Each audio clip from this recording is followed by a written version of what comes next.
In this video, I will be discussing and performing the functional movement screen. FMS is a pre-participation injury screening test. It focuses on identifying compensations during movements that could potentially increase the risk of injury and reduce functional performance. The screen is composed of 7 different movement tests: the deep squat, hurdle step, inline lunge, shoulder mobility, active straight leg raise, trunk stability, push-up, and rotary stability. Each movement is scored on a scale of 0 to 3. A score of 3 means the movement was performed with no compensations. A score of 2 means that the movement was performed with minimal compensations, and a score of 1 means that the movement was performed with a lot of compensation. A score of 0 means that pain was associated with any part of the test. A few of the tests have clearing tests that check for pain. If pain is experienced during the clearing tests, the patient receives a 0 for that test. First, we will analyze the deep squat. In order to receive a score of a 3, the upper torso must be parallel with the tibia, femur below horizontal, dowel aligned over feet, and knees over feet.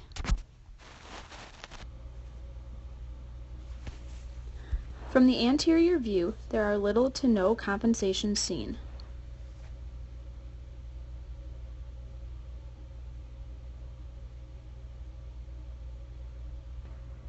But from the lateral view, there are a few minimum compensations seen. As I come down into my squat, you can see my torso fall forward slightly, as well as my arms and the dowel.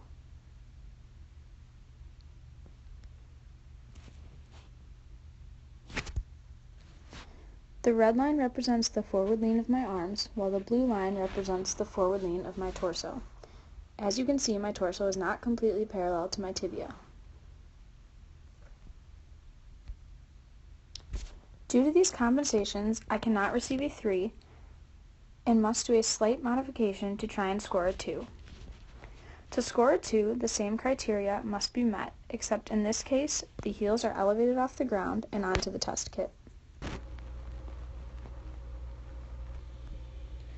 As I come down into my squat, you can now see how everything is lined up. My shoulders no longer have a forward lean and are aligned next to my ears. My torso is now parallel with my tibia, and I have less of a forward lean. Since I have now met all the criteria, I receive a score of 2 on the deep squat test. The second movement we will analyze is the hurdle step. The height of the hurdle is based off of the height of the tibial tuberosity.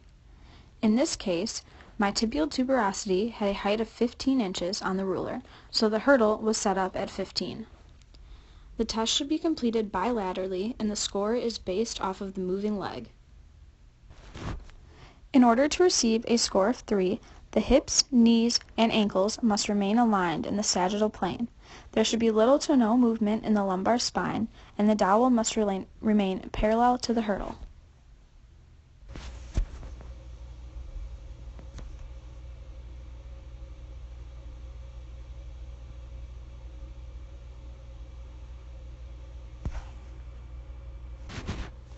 As you can see, my hips, knees, and ankles all remain aligned. You can also see little to no movement in my torso as the dowel and hurdle remain parallel.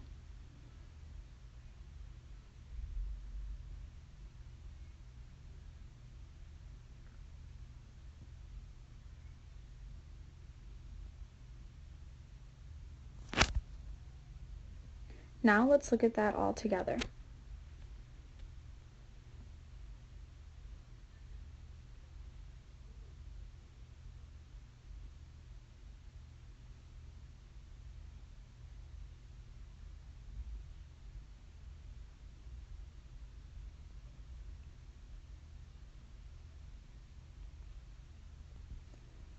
And again from the side, where you can see no compensations made.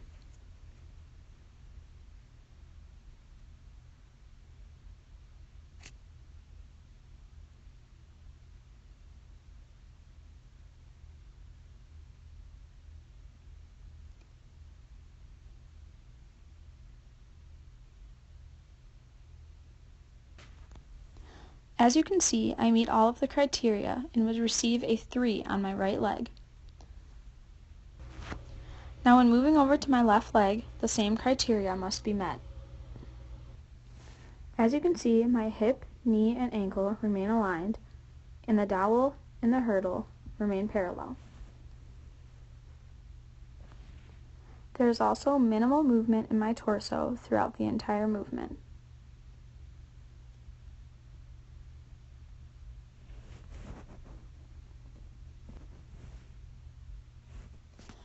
Now let's look at it all together in both the anterior and lateral view.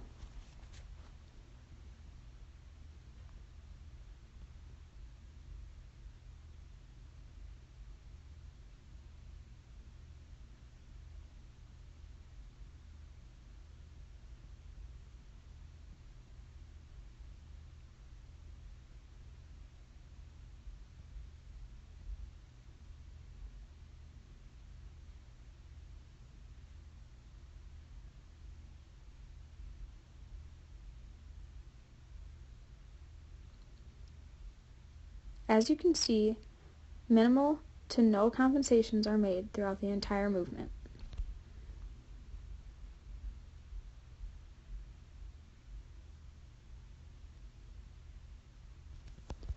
Due to this, I would also receive a 3 on my left leg. The third test is the inline lunge. To perform the inline lunge, step onto the 2x6 test kit and place the left foot flat with the toe on the 0 mark. Then the right heel should be placed on the 15 mark, which is the tibial measurement marker used previously.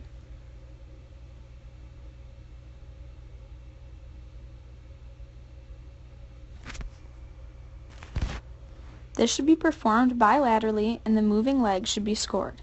In order to receive a 3, the dowel must maintain contact with the back of the head, upper back, and middle of the buttocks, and stay vertical. There should be no torso movement. The dowel and the feet should remain in the sagittal plane, and the knee should touch the board behind the heel of the front foot. As you can see here, the dowel maintains contact as the feet and knees stay in the sagittal plane as my knee makes contact with the board.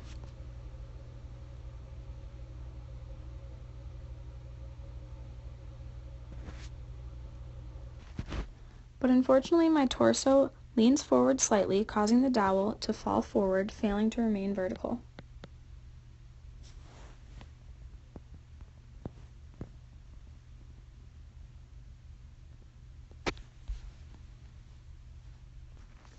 The red line shows where the dowel is leaning forward, and the white line shows where it should be.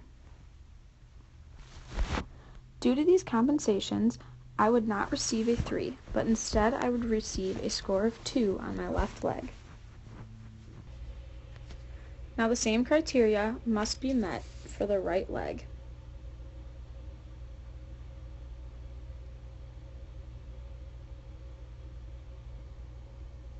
As you can see, as I come forward, the dowel fails to remain vertical again.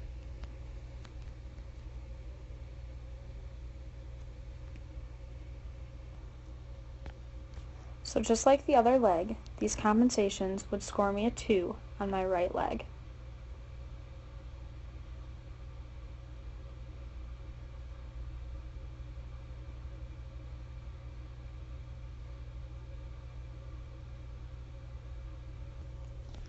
The fourth test to analyze is the shoulder mobility test.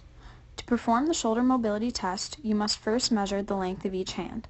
In this case, both of my hands were 7 inches. I will then make a fist with my fingers around my thumbs, and in one motion place one fist overhead and one down my back. Then the distance between the two closest points of each fist are measured. This test should be repeated and scored bilaterally. In order to score a 3, my fists must be within one hand length, so in this case 7 inches. As you can see here, my fists fall within 7 inches, therefore I would score 3 on both my right and left side.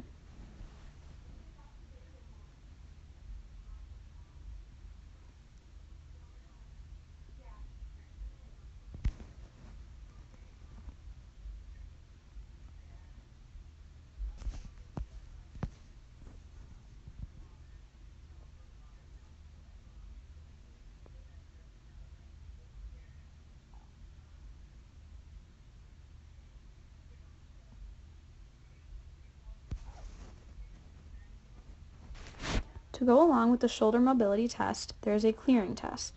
To perform the clearing test, you cross one arm over the other shoulder and lift the elbow to the face.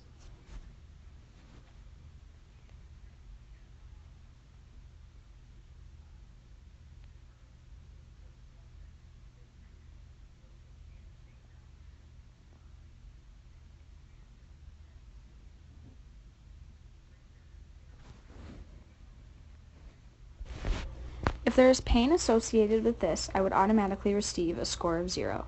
In this case, the test was negative and I did not experience any pain during the movement. The next test is the active straight leg raise.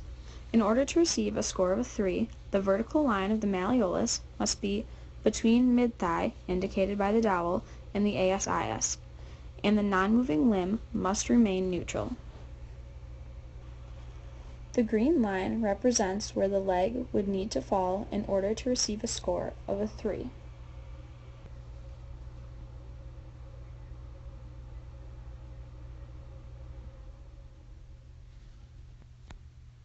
As you can see, my leg did not fall between mid-thigh and the ASIS. Therefore, I cannot receive a 3.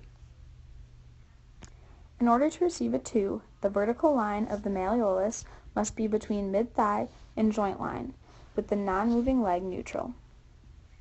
In order to receive a 2, my malleolus, shown in the red circle, would need to fall between the two green lines. As shown, my leg also does not fall between the mid-thigh and the joint line. To receive a 1, the malleolus should be below the joint line with the non-moving limb staying neutral. With the green line representing the joint line, you can see that my malleolus is below my joint line, meaning that I receive a score of 1 for my right leg.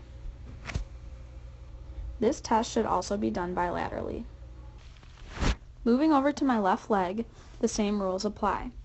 As shown by the red line, my malleolus does not fall between mid-thigh and the ASIS, nor does it fall between the mid-thigh and the joint line as shown in green. As shown by the blue line, my malleolus falls below the joint line, meaning my left leg would also receive a score of 1.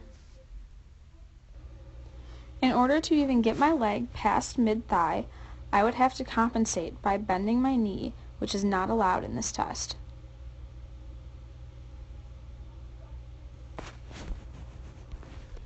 The next test is the trunk stability push-up. In order for a woman to receive a score of 3, they must perform a repetition with the thumbs aligned with the chin, and the body must lift as one unit with no lagging of the spine. As you can see, my thumbs start aligned with my chin, and as I raise off the ground, my body is moving together in one solid unit.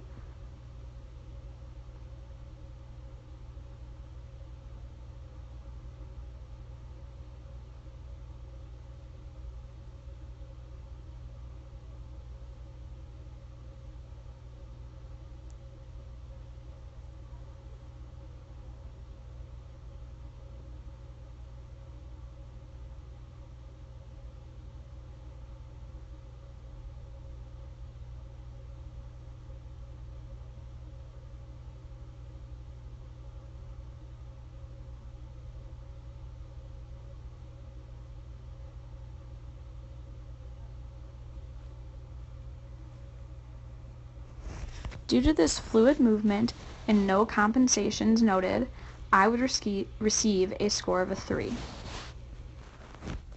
The trunk stability push-up also includes a spinal extension clearing test.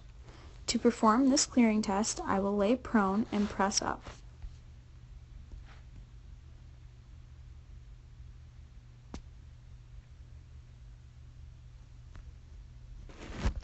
If there is pain associated with this movement, I would receive a score of 0 on the trunk stability push-up. In this case, my clearing test was negative for pain. The final test is the rotary stability test. In order to receive a score of a 3, I must perform a correct unilateral repetition. This means I must simultaneously extend the same arm and leg, touch the knee to elbow, and extend them again before returning to the starting position. As you can see here, I failed to simultaneously move my arm and leg. Therefore, I cannot receive a 3.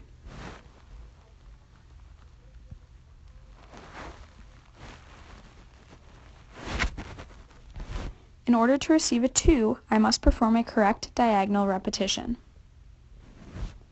As you can see, I am able to extend my opposite arm and leg, bring my knee and elbow together, extend them again, and return to the starting position with no compensations.